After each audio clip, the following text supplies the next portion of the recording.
Here in Welland, there has been an extensive police presence throughout the day after an earlier call for a bylaw issue quickly escalated, forcing one neighborhood into lockdown. It was at around 7:20 Friday morning when Niagara Regional Police officers say this incident started on 2nd Street, just south of downtown beside the Welland Canal. We've been told it was for some sort of bylaw issue involving a fence. Police officers were later called to assist bylaw personnel, and less than half an hour later, a police spokesperson says shots were fired toward officers.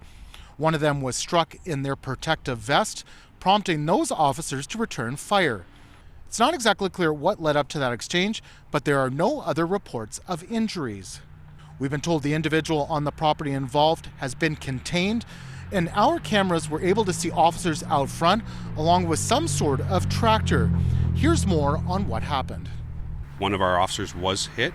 That officer was transported to a local hospital with what's considered non-life-threatening conditions. Sounds like the body armor did its job there in protecting the officer. So right now, because we can confirm that the suspect is contained in that unit, that's the safest place right now for everybody involved. So that could be a long drawn-out process.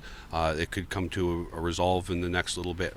That's going to dictate on the operations that are at hand here. The whole incident forced 2 nearby schools into lockdown, and later in the day, a controlled evacuation.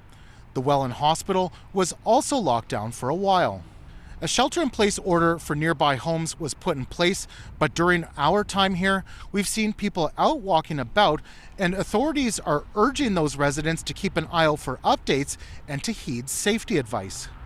Throughout the afternoon, we've seen a steady stream of officers from Niagara and other nearby services, some in heavily armored tactical vehicles driving around. Police are controlling access to several roads and homes through a series of roadblocks. Now, there's been a lot of online chatter about the situation here in Welland, and we asked police officers about the person and property involved, but they wouldn't get into specifics. For the latest on this story, head to citynews.ca. In Welland, Nick Westoll, City News.